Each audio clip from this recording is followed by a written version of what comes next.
Puji nama Tuhan, luar biasa kasih Tuhan dalam kehidupan kita semua tanpa terkecuali. Saya yakin dan percaya bahwa kita ada di dalam keberkatan Tuhan, ada di dalam kasih dan karunia Tuhan dalam kehidupan setiap pribadi kita, lepas pribadi. Haleluya.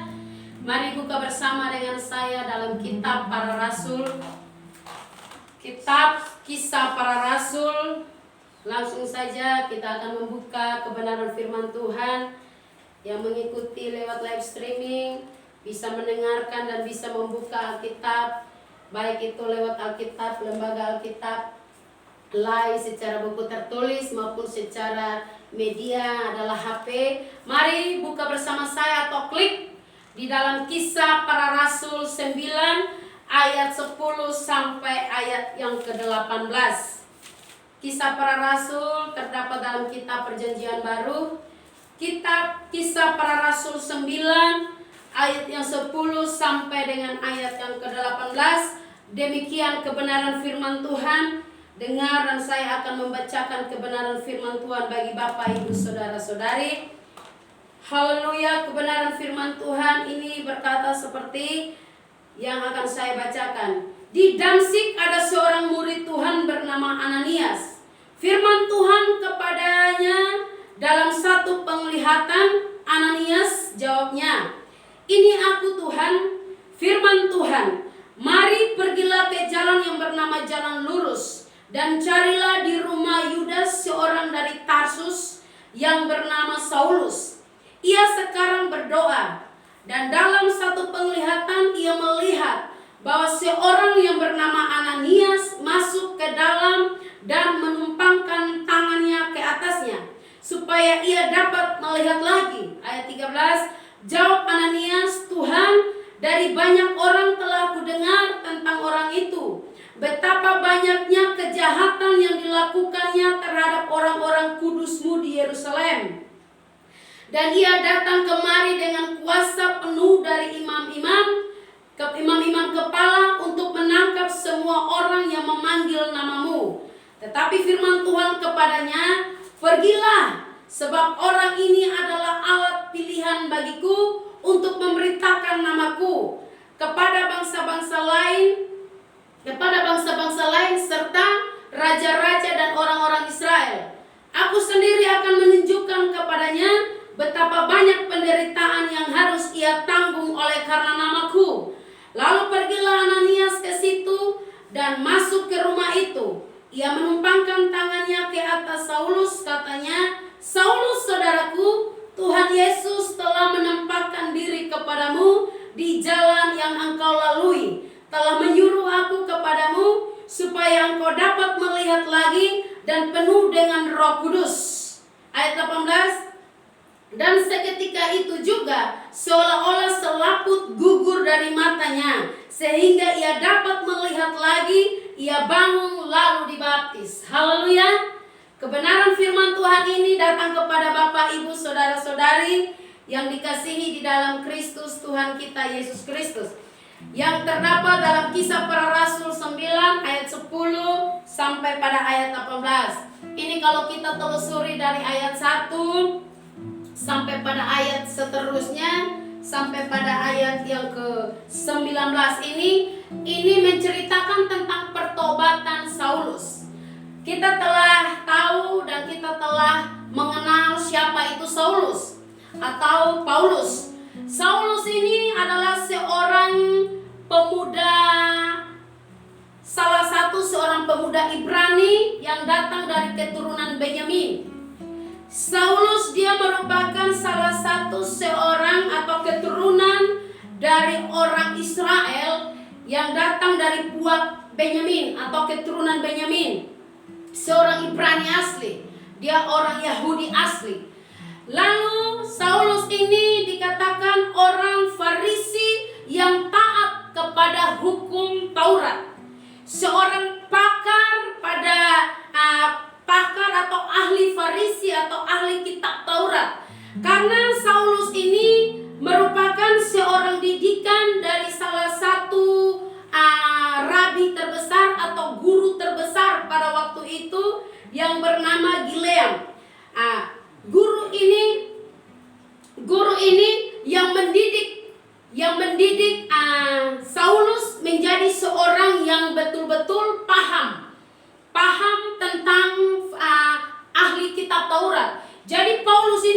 merupakan seorang pakar kitab Taurat.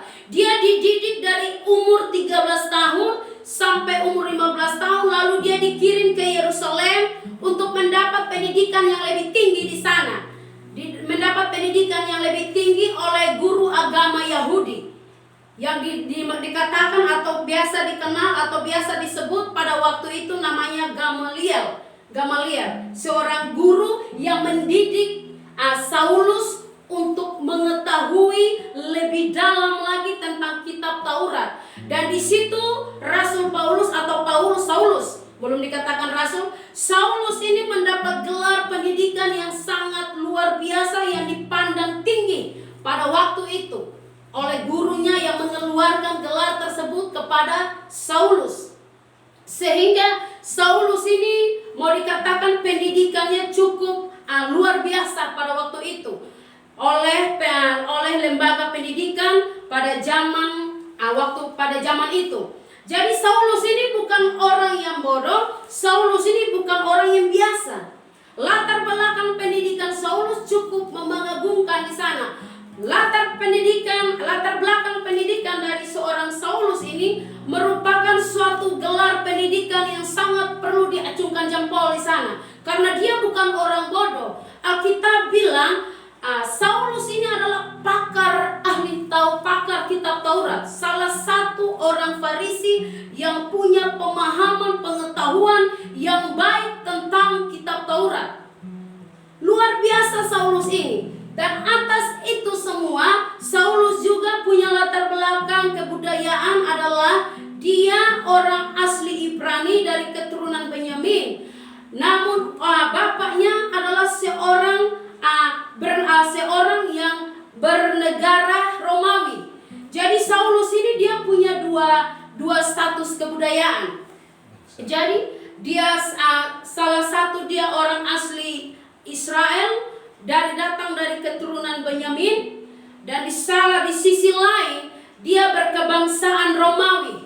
Karena sejarah mencatat terhitung dari bapaknya. Bapaknya adalah salah satu orang yang berkebangsaan Romawi. Sehingga Saulus ini punya dua nama, yaitu nama dari keturunan Benyamin atau keturunan dari asli Ibrani bernama Saulus. Tetapi nama ketika ada dalam kebangsaan Romawi karena bapaknya berasal dari sana dan berbangsa kebangsaan Romawi, sehingga Saulus juga punya nama lain. Selain Saulus, dia punya nama dari bahasa Latin yaitu Paulus. Paulus yang kita kenal. Jadi ini sedikit saya kasih sejarah mengenai latar belakang dari Saulus, karena siang hari ini saya mau berbicara atau saya mau mengangkat khotbah saya mengenai pribadi Saulus yang ditangkap Tuhan atau Saulus yang telah dibaharui oleh Tuhan, pertobatan Saulus. Namun siang hari ini saya mau memberikan tema khotbah saya yaitu perjumpaan secara pribadi membawa pertobatan. Ini yang dimaksud perjumpaan pribadi membawa pertobatan. Pertobatan di dalam pribadi Saulus, yang nama lain dari Saulus adalah Paulus.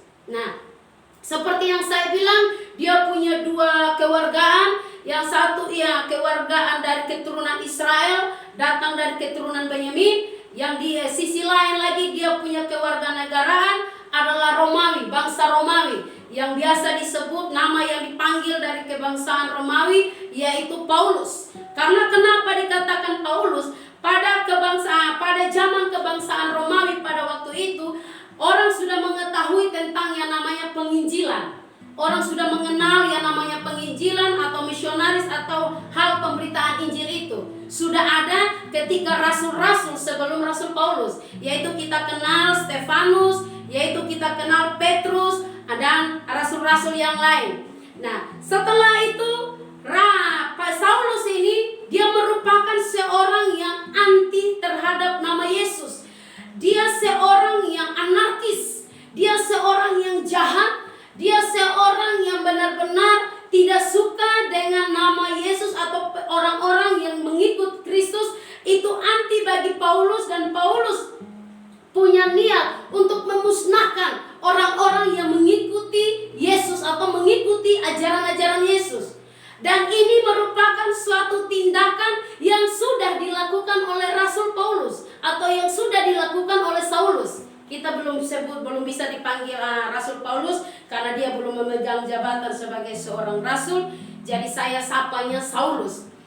Jadi Saulus ini adalah seorang pembunuh berdarah, mau bilang berdarah dingin, mau berdarah panas, yang pasti pada zaman itu Rasul Paulus diberikan kebebasan untuk menangkap orang-orang yang mengikuti ajaran Yesus, untuk memberikan kebebasan, kewenangan untuk menangkap bahkan membunuh orang-orang yang mengikuti yang mengikuti bahkan mengajarkan tentang Yesus Kristus itu pada zaman itu.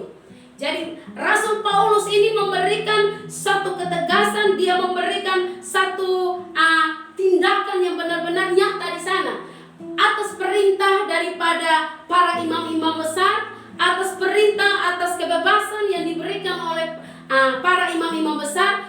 Di situ dia berikan kebebasan untuk Rasul Paulus untuk bebas membunuh siapa saja yang percaya kepada Yesus Kristus, yang mengaku bahwa Yesus Kristus Tuhan itu, Yesus Kristus itu Tuhan anak Allah, maka di sana mereka dianiaya oleh Saulus. Nah, ketika Saulus mau menuju pada salah satu tempat di mana dia dengar bahwa ada kumpulan orang-orang percaya pada waktu itu di satu tempat, maka Saulus punya tekad, Saulus atas kekuasaan yang dia dapatkan dari para imam-imam kepala atau orang-orang hebat, orang-orang Yahudi pada waktu itu, dia mendapat surat kuasa itu dengan tujuan dia ingin untuk memusnahkan setiap pengikut Kristus pada waktu itu, setiap orang-orang percaya pada waktu itu. Orang-orang percaya tentunya orang-orang yang mengikuti ajaran Kristus.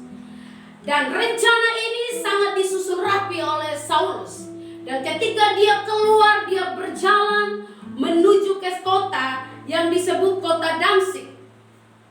Ketika Rasul Paulus mengadakan perjalanan, di sini firman Tuhan bilang begini, di Damsyik ada seorang murid Tuhan bernama Ananias. Jadi tujuannya Rasul Paulus ini akan menuju pada kota Damsyik. Dan beberapa kota yang dimana dia dengar bahwa ada kumpulan orang-orang percaya di sana. Atas surat yang didapatkan oleh para imam-imam besar, yang didapatkan oleh orang-orang kuat pada waktu itu, atas perintahnya itulah yang dipegang oleh Saulus untuk memusnahkan orang-orang percaya pada saat itu. Tetapi niat jahat atau rencana yang sudah disusun rapi oleh Saulus itu dilihat oleh Tuhan Yesus. Itu diketahui oleh Tuhan Yesus. Sehingga kita katakan bahwa ketika di dalam perjalanannya Tuhan Yesus menampakkan diri kepada Saulus. Tuhan Yesus memperkenalkan dirinya kepada Saulus dengan satu cahaya yang sungguh membuat Saulus tidak bisa berkutik apa-apa, yang sungguh membuat Saulus tidak bisa melakukan apa-apa. Alkitab cerita bahwa Saulus tersungkur ketika dia melihat cahaya yang begitu luar biasa memancarkan hidupnya. Alkitab bilang Saulus jatuh dari kuda yang ditumpanginya atau kuda yang ditungganginya. Dan ketika itu firman katakan bahwa ketika dia berjumpa dengan Tuhan Yesus, dengan seketika itu Paulus menjadi buta. Dengan seketika itu kedua bola mata yang ada pada Saulus menjadi buta. Karena ada satu selaput yang membuat matanya tidak bisa melihat sebagaimana biasanya. Dan Alkitab berkata seperti ini di dalam ayat yang ke-10. Di Damsyik ada seorang murid Tuhan yang bernama Ananias. Firman Tuhan kepadanya dalam satu penglihatan. Jadi ceritanya Tuhan menyuruh Ananias untuk menghampiri Saulus pada waktu itu. Tuhan menyuruh Ananias untuk datang kepada Saulus. Karena sudah ada perjumpaan antara Tuhan dengan Saulus di dalam perjalanan yang menuju arah Damsyik, dalam satu jalan yang bernama Jalan Lurus itu, ada perjumpaan di sana. Dan perjumpaan itulah yang membuat Saulus bisa berubah di sana. Perjumpaan secara pribadi itulah yang membawa Saulus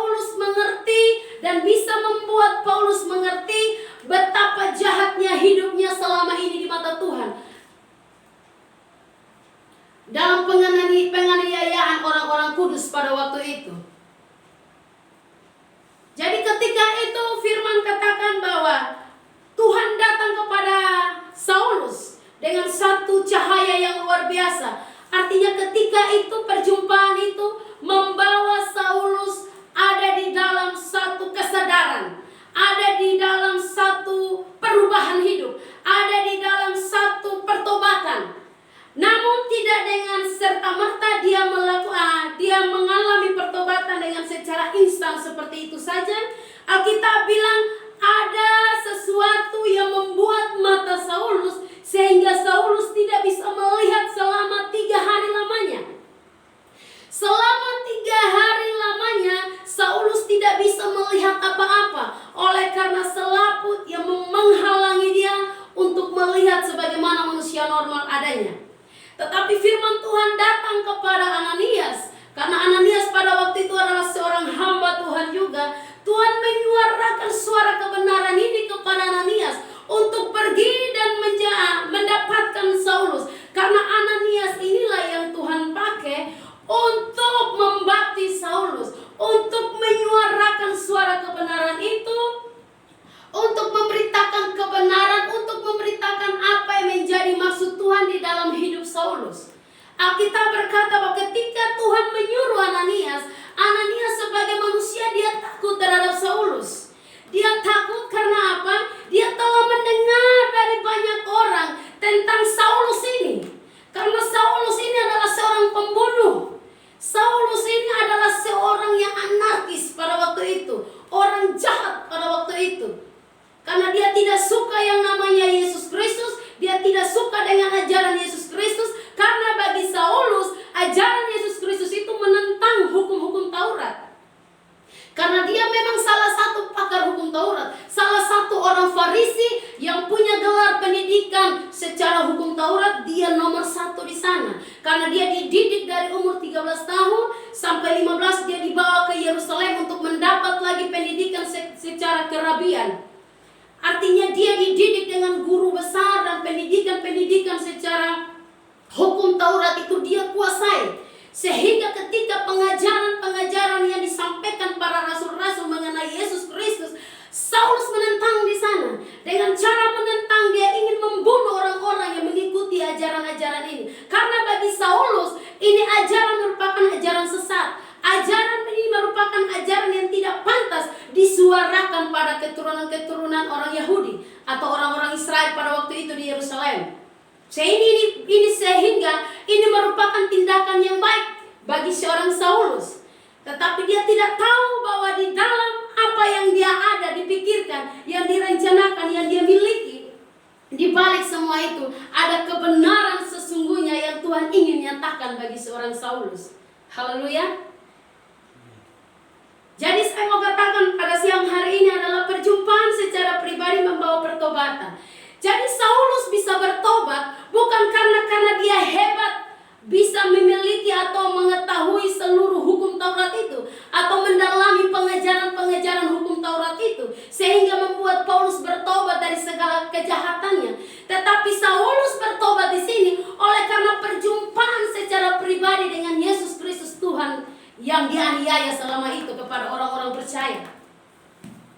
Jadi perjumpaan bersama Yesus oleh pribadi Saulus ini membawa Saulus pada suatu pertobatan yang betul-betul kita lihat dari perjalanan Saulus, dari Saulus sebelum bertobat sampai ketika Saulus bertobat dan dia mengikuti perjalanan Yesus Kristus atau ajaran-ajaran yang diterima di dalam Yesus Kristus, di dalam nama Yesus Kristus itu membuahkan satu peristiwa, membuahkan satu sejarah yang sangat luar biasa. Sampai hari ini kita pun dapat meneladani apa yang Rasul Paulus ajarkan, apa yang Rasul Paulus beritakan, apa yang Rasul Paulus lakukan pada waktu itu. Dan sampai hari ini saya percaya kita semua orang percaya dapat mengimani setiap tulisan-tulisan Rasul Paulus mengenai tentang Yesus Kristus itu.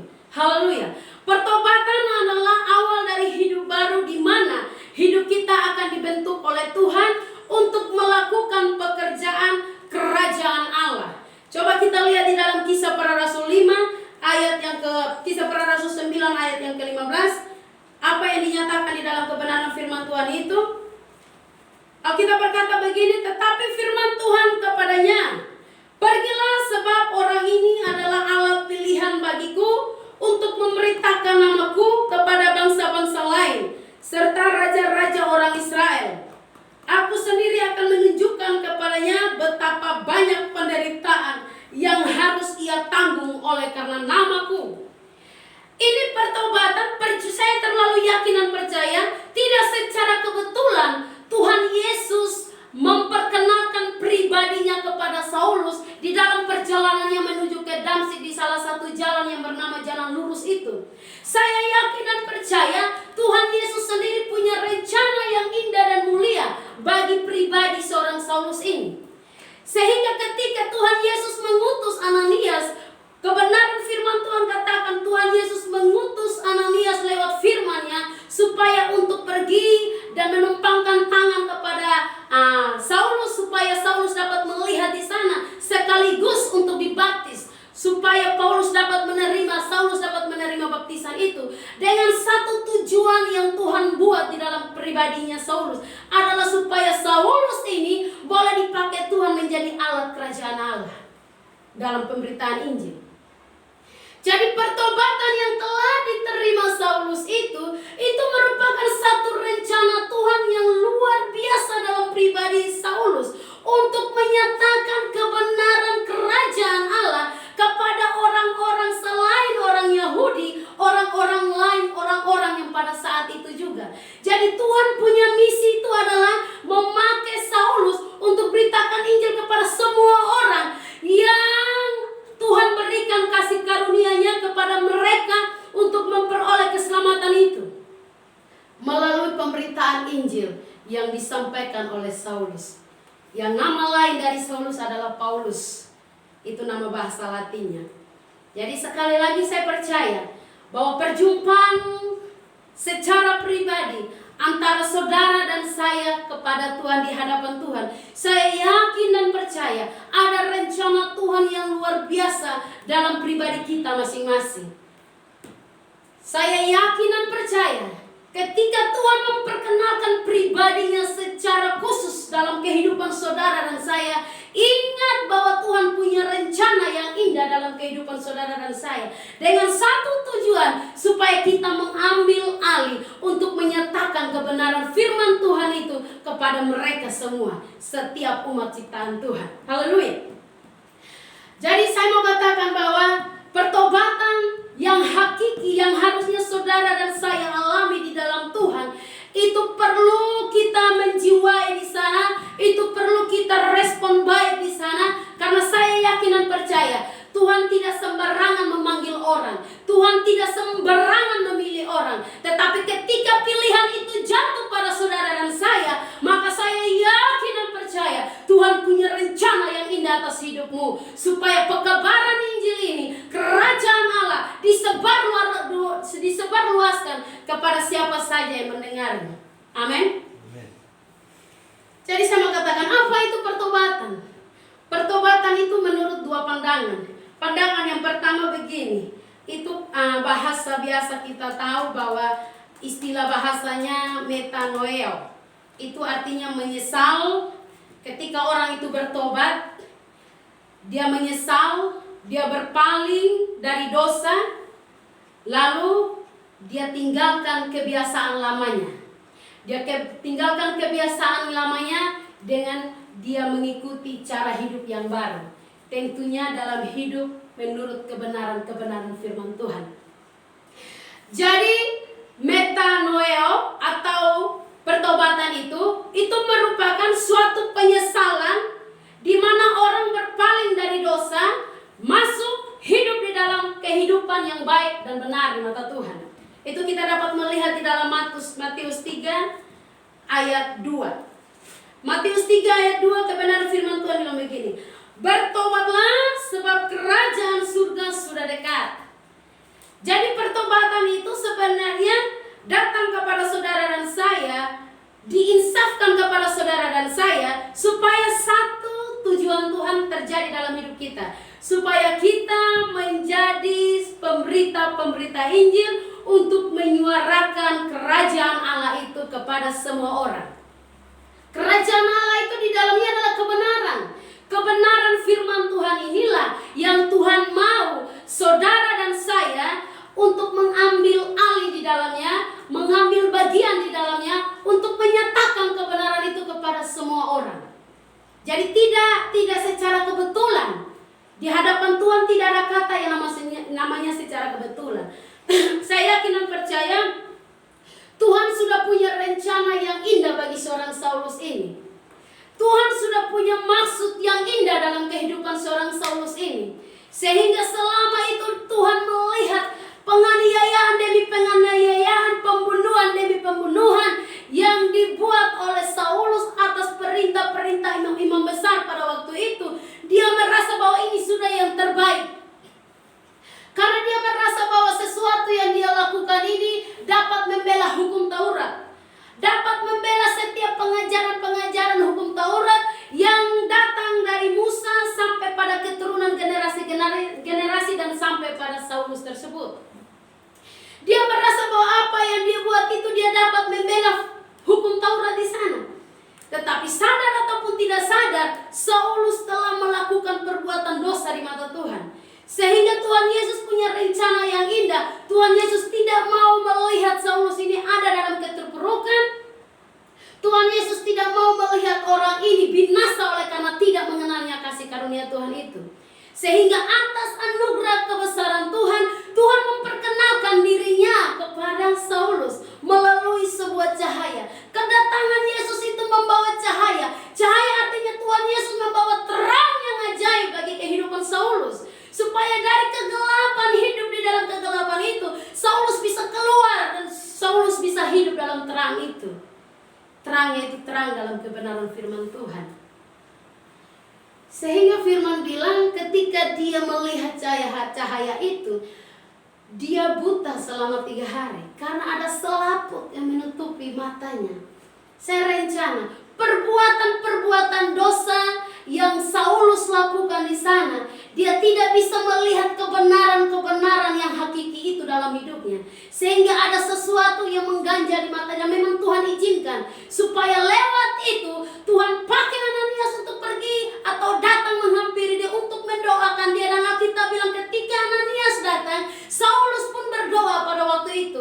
Bahkan dia berpuasa pada waktu itu untuk berjumpa dengan seorang Ananias, seorang hamba Tuhan yang dipakai Tuhan dahsyat dan luar biasa di sana. Sehingga perjumpaan antara Saulus dengan Ananias ini merupakan suatu perjumpaan yang lebih dalam lagi, bawa Saulus pada pertobatan lebih sungguh lagi di sana. Karena kita bilang ketika Ananias menumpangkan tangan di sana, dia berdoa buat sapaannya. Ananias katakan, saudaraku. Ananias mengatakan Saulus ini adalah saudara dalam Tuhan. Karena ketika Ananias mendengarkan tentang Saulus, secara manusia dia takut. Karena dia tahu background atau latar belakang dari seorang Saulus ini adalah pembunuh. Dan pembunuh yang sudah diketahui oleh orang-orang pada saat itu. Dan dia bebas untuk melakukan hal-hal itu karena atas perintah kekuasaan-kekuasaan pada orang-orang tertentu yang punya otoritas pada saat itu. Sehingga Ananias secara manusia dia takut berjumpa dengan Saulus. Tetapi karena atas tuntunan dan firman yang Tuhan sampaikan kepada Ananias, sehingga Ananias memberanikan diri dan jumpa dengan Saulus. Ada perjumpaan yang kedua antara manusia dengan manusia. Itu yang meneguhkan panggilan Saulus di sana untuk bekerja di ladang Tuhan. Haleluya. Perjumpaan pertama antara Saulus dengan Tuhan, atau Tuhan menghampiri, memperkenalkan pribadinya kepada Saulus, itu masih ada sesuatu yang masih belum terang di sana. Karena firman bilang ada kegelapan, ada selaput yang tutup mata Saulus, sehingga Saulus tidak bisa melihat kebenaran seluruhnya. Tetapi pada perjumpaan kedua Tuhan izinkan melalui manusia, dan Tuhan pakai Ananias di sana untuk pergi menyatakan kebenaran yang lebih hakiki lagi kepada Saulus. Dan ketika Ananias menyuarakan kebenaran tersebut, Ananias tidak berhenti di situ. Alkitab bilang dia langsung memberikan dan membaptis Saulus, dan Saulus menerima baptisan itu. Ini baptisan ini tanda suatu pertobatan di hadapan Tuhan. Amin. Baptisan ini merupakan satu tanda pertobatan.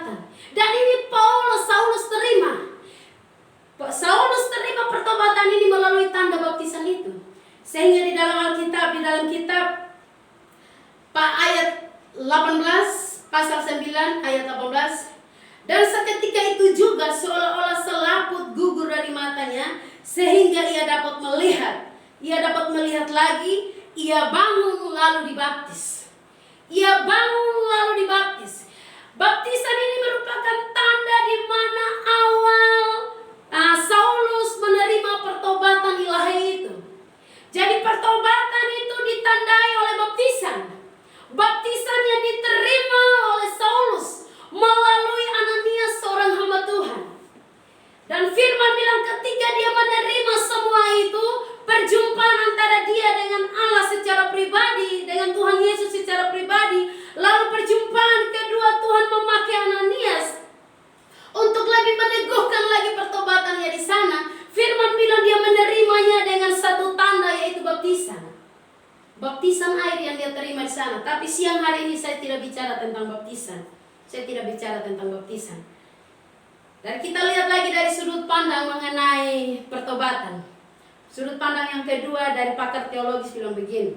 Pertobatan itu adalah perasaan yang sedih. Perasaan yang sedih dari seseorang. Perasaan yang sedih dari seseorang yang tulus untuk meninggalkan segala dosa dan kejahatannya. Itu disertai dengan pengakuan. Makanya tadi saya katakan, Tuhan berjumpa secara pribadi dengan Saulus. Tidak sampai di situ, Tuhan pakai orang lagi, Ananias, untuk bawa lagi kepada Saulus, untuk lebih memperkuat lagi pertobatannya di sana. Dan untuk lebih memperkuat lagi di sana, lewat pengakuan, seperti pandangan pakar teologis katakan. Jadi pertobatan itu adalah satu penyesalan yang tulus dari dalam hati, dan itu bisa membuat orang sedih, menangis, terluka, merasa diri tidak layak. Dan itu bukan sebatas di dalam hati saja, tetapi ada pengakuan yang dalam yang keluar dari hati seseorang terhadap Tuhan itu. Jadi ini yang harus kita sadari. Ini yang harusnya kita alami di dalam setiap pribadi kita, lepas pribadi. Seperti kemarin saya katakan, perjumpaan itu yang membawa pengertian yang baik dan benar tentang Tuhan. Saya terlalu yakin dan percaya ketika Saulus sudah mendapatkan sesuatu yang baru di hadapan Tuhan, dia menerima baptisan itu, tanda pertobatan itu, Saulus sudah mengerti benar tentang siapa itu Yesus Kristus. Saulus paham betul siapa itu Yesus Kristus, sehingga Alkitab berkata bahwa Saulus setelah itu dia memberanikan dirinya untuk melangkah dan melayani Tuhan. Amin.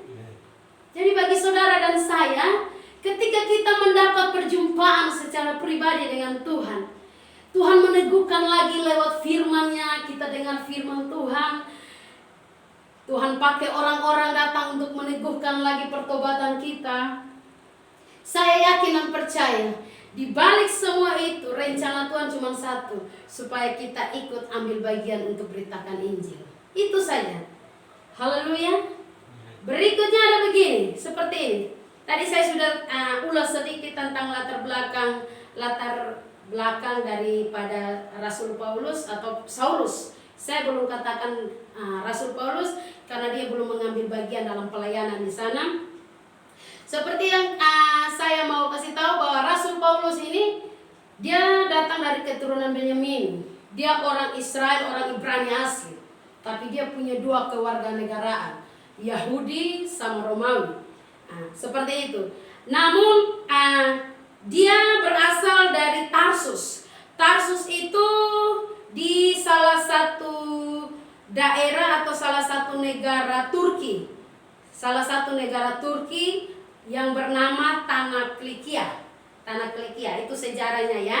Jadi kalau kita bicara tentang Saulus, berarti kita ingat bahwa Saulus ini dia asalnya dari Tarsus. Tarsus itu di bagian Turki. Kalau sekarang kita ketahui Turki, di bagian Turki di salah satu wilayah namanya Tanah Kilikia. Kalau kita di sini secara umum, contohnya secara umum Kalimantan Selatan. Kalimantan Selatan kita di daerah Kabupaten Tanah Laut. Nah, seperti itulah. Jadi sebutan negara secara umum, namun ada batas-batas wilayah dari antara negara tersebut. Jadi seperti itu. Jadi Saulus ini dia berasal dari Tarsus, tanah Kilikia, bagian daerah Turki. Nah, seperti itu dia punya dua kewarganegaraan, yaitu asli orang Israel, Ibrani asli, dan juga dia punya kewarganegaraan Romawi, bangsa Romawi. Sehingga nama dari Rasul Paulus itu Saulus dan nama latinnya adalah Paulus.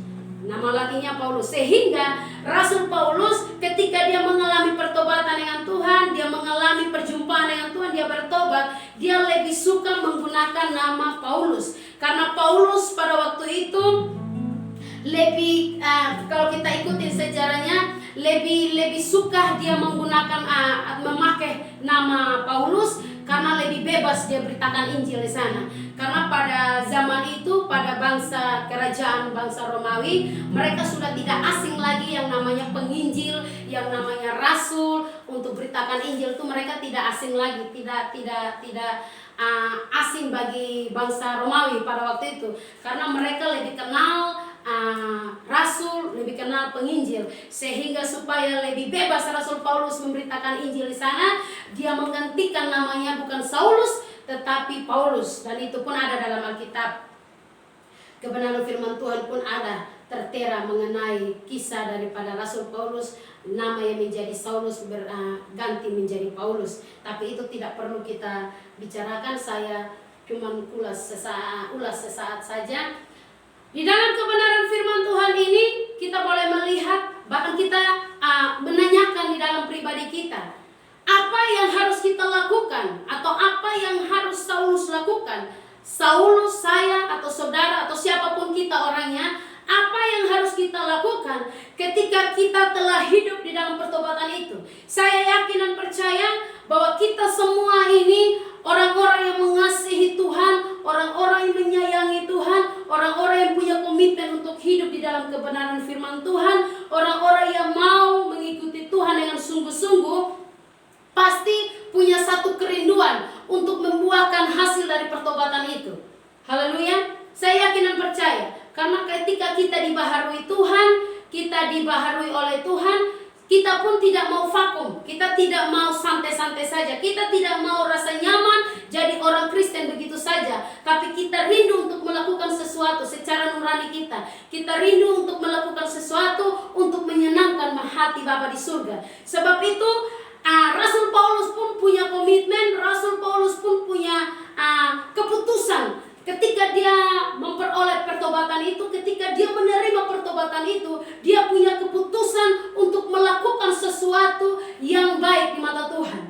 Sehingga kalau kita berkata bahwa di dalam Kisah Para Rasul 9 ayat yang ke-19 sampai ayat 23 di sini, tindakan pertama yang Rasul Paulus lakukan, buah dari pertobatan. Jadi buah pertobatan yang Rasul Paulus atau Saulus lakukan pertama kali adalah mengajar dan memberitakan Injil di sana. Haleluya. Mari kita buka bersama kebenaran firman Tuhan supaya kita lebih tahu lagi, supaya dasarnya adalah Alkitabiah. Ayat yang ke-19 di sini dikatakan begini. Saulus tinggal beberapa hari bersama-sama dengan murid-murid di Damsyik.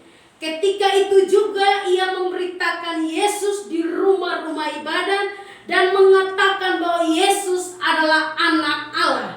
Semua orang mendengar hal itu terheran dan berkata, bukankah dia ini yang di Yerusalem mau membinasakan barang siapa yang memanggil nama Yesus ini? Dan bukankah ia datang ke sini dengan maksud untuk menangkap dan membawa mereka ke hadapan imam-imam kepala? Akan tetapi, ini Saulus mulai berbicara, ini luar biasa. Akan tetapi Saulus semakin besar pengaruhnya dan ia membingungkan orang-orang Yahudi dengan tinggal di Damsyik karena ia membuktikan bahwa Yesus adalah Mesias. Ini satu dan awal perjalanan di mana Rasul Paulus mau melakukan yang baik di mata Tuhan sebagai buah pertobatan di hadapan Tuhan. Alkitab bilang Rasul Paulus mulai diam di bait Allah, dia mulai mengajarkan kebenaran firman Tuhan itu kepada orang-orang Yahudi pada waktu itu dan juga bukan orang-orang Yahudi, untuk menyatakan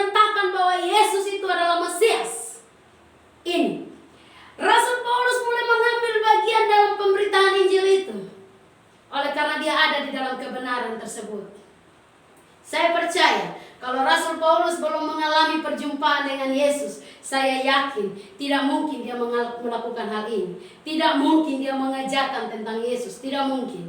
Tidak mungkin. Yang ada malah dia menganiaya orang-orang kudus, orang-orang percaya yang ada di Damsyik. Saya yakin karena memang niatnya dia datang ke Damsyik itu adalah bunuh orang-orang di sana, orang-orang atau pengikut-pengikut Kristus.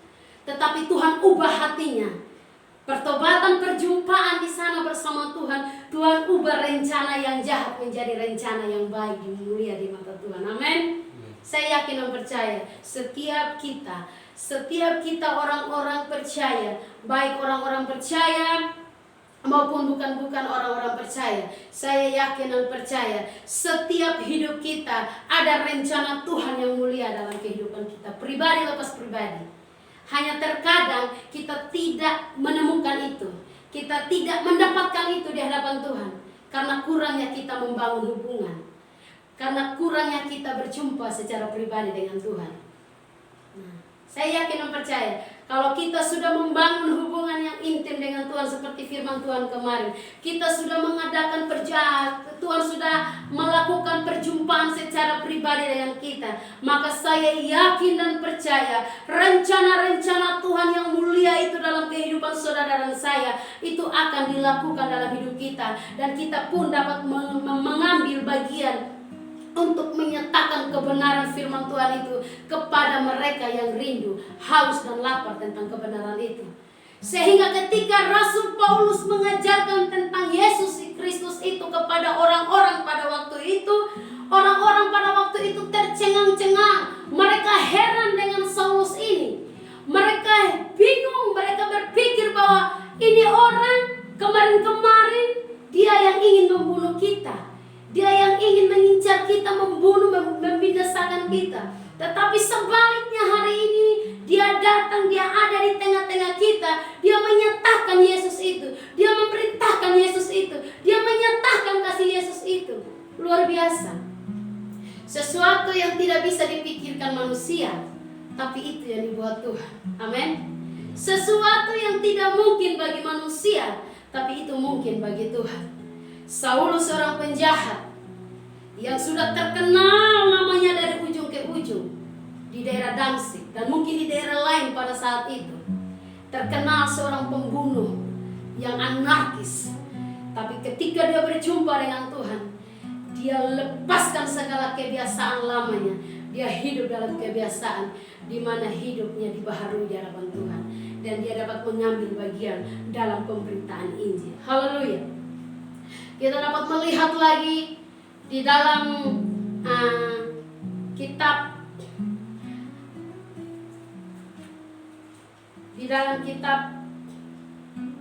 hal yang kedua adalah apa yang dilakukan oleh Rasul Paulus. Apa yang dilakukan oleh Rasul Paulus atau saudara dan saya ketika kita mengalami pertobatan itu.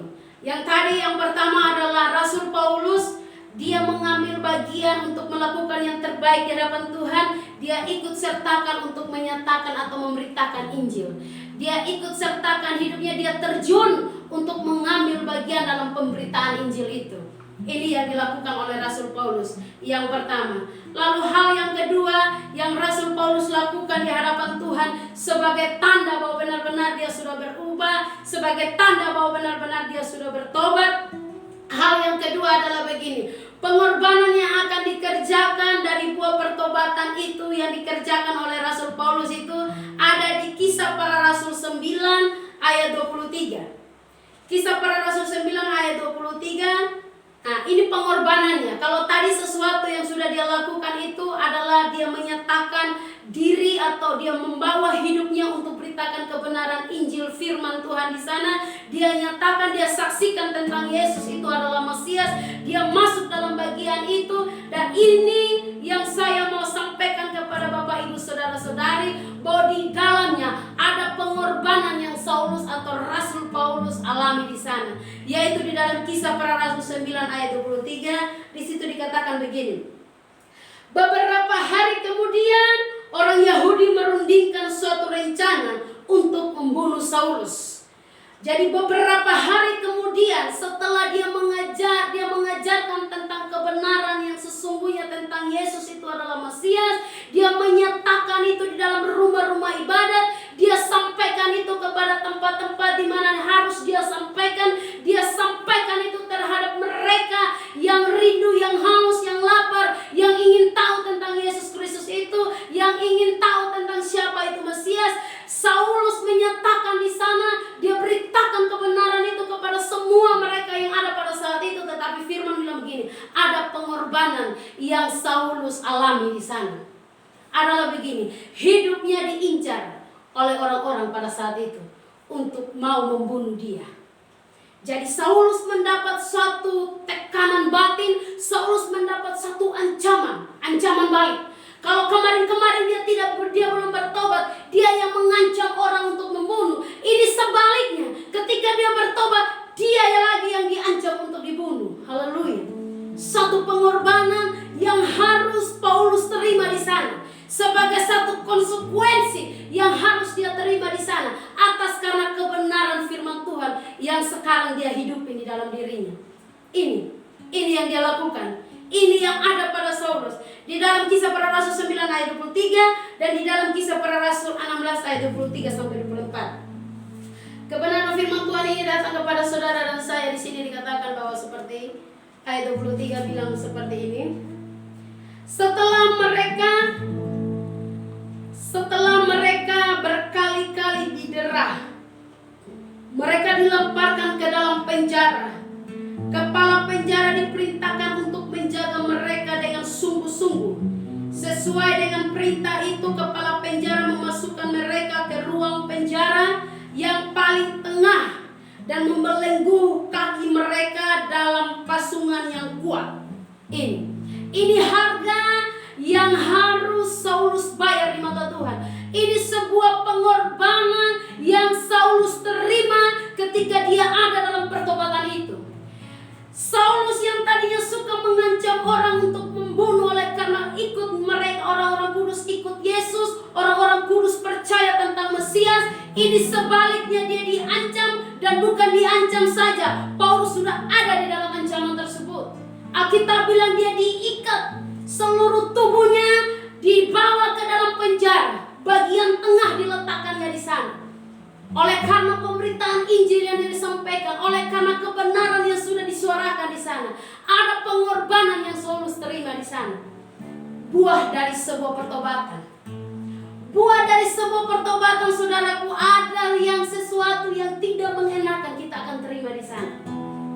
Seperti yang saya katakan kemarin, bahwa ketika kita tahu betul tentang Tuhan itu, melalui perjumpaan secara pribadi kita dengan Tuhan, kita tahu tentang Tuhan, kita mengerti tentang Tuhan, kita memahami tentang Tuhan, kita ada dalam pertobatan, kita tahu tentang Yesus itu, kita ada dalam pertobatan yang sesungguhnya, maka ada harga yang harus kita bayar. Ada sebuah pengorbanan yang kita curahkan di sana, ada sebuah pengorbanan yang harus kita lalui di sana. Kalau Rasul Paulus dipenjarakan, diikat di sana, dipenjarakan, bahkan akhir dari kisah perjalanan hidup Rasul Paulus, dia mati pada kerajaan daerah Romawi sana. Hari ini saudara dan saya, apa yang kita alami saat-saat ini ketika kita ada dalam pertobatan tersebut? Mungkin kita tidak ditangkap, kita tidak dimasuki dalam penjara. Mungkin kita tidak dianiaya seperti rasul-rasul yang lain. Tetapi saya mau katakan, sadar ataupun tidak sadar, batin kita tersiksa. Batin kita tersiksa dari pergumulan-pergumulan yang Tuhan izinkan. Batin kita tersiksa dari segala macam sesuatu yang Tuhan izinkan kita alami. Masalah, pergumulan, lewat anak, lewat suami, lewat istri mungkin, atau keuangan dan apapun itu. Ini merupakan buah pengorbanan dari sebuah pertobatan. Amin. Jadi dalam kita melakukan komitmen untuk bertobat, oleh karena perjumpaan saudara dengan Tuhan atau kita dengan Tuhan, ketika kita mengambil komitmen untuk hidup di dalam kebenaran, untuk hidup sesuai firman Tuhan dan ambil alih, mengambil bagian untuk beritakan Injil di sana. Ini yang kita dapatkan. Pengorbanan dari pertobatan itu pasti kita alami. Pengorbanan dari pertobatan itu pasti saudara dan saya alami. Entah itu kapasitas berapa dan berapa saya tidak tahu, yang tahu Tuhan. Tapi kita ada di dalamnya. Tuhan izinkan kita masuk di dalamnya supaya di situ Tuhan tahu, Tuhan lihat kualitas pertobatan saudara dan saya. Seperti Saulus. Saulus Tuhan lihat kualitas dari pertobatannya. Dia orang yang hebat secara hukum Taurat. Dia orang yang berpendidikan secara hukum Taurat. Pengetahuannya tentang Tuhan cukup lumayan baik di sana. Dia dapat gelar yang luar biasa. Dididik dengan suatu pendidikan kerabian. Kalau kita di sini mungkin sekolah teologi keluar gelarnya STH dan lain sebagainya. Kalau Saulus dikatakan dididik dalam sekolah tinggi yang namanya sekolah kerabian. Sekolah kerabian berarti lulus dapat gelar rabi. Rabi adalah guru besar. Guru besar dari pakar ahli Taurat. Artinya guru dari pakar teologi mengenai hukum-hukum Taurat. Seperti itu. Seperti itu kira-kira yang harus saya sampaikan kepada Bapak Ibu Saudara-saudari. Dan pengorbanan yang kedua dan bagian dari terakhir adalah pengorbanan yang Rasul Paulus terima di dalam 2 Korintus 11 ayat 25. 2 Korintus pasal 11.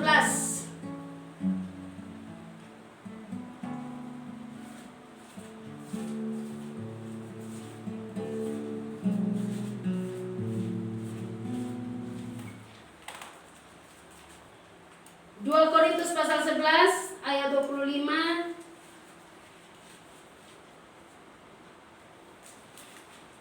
2 Korintus pasal 11 ayat 25, demikian firman Tuhan. 3 kali aku didera, 1 kali aku dilempari dengan batu, 3 kali mengalami karam kapal, sehari semalam aku terkantung-kantung di tengah laut. Ini penderitaan yang dialami oleh Rasul Paulus dari buah pertobatan itu. Sebuah pengorbanan dari buah pertobatan dialami oleh Rasul Paulus. Dia mengatakan 3 kali aku didera, 1 kali aku dilempari dengan batu, 3 kali mengalami karam kapal, sehari semalam aku terkantung-kantung di tengah laut. Ini yang dialami oleh Rasul Paulus dari buah pengorbanan melalui pertobatan itu. Jadi pertobatan yang dimaksudkan oleh Rasul Paulus adalah sebuah pengorbanan yang harusnya saudara dan saya ada di dalamnya.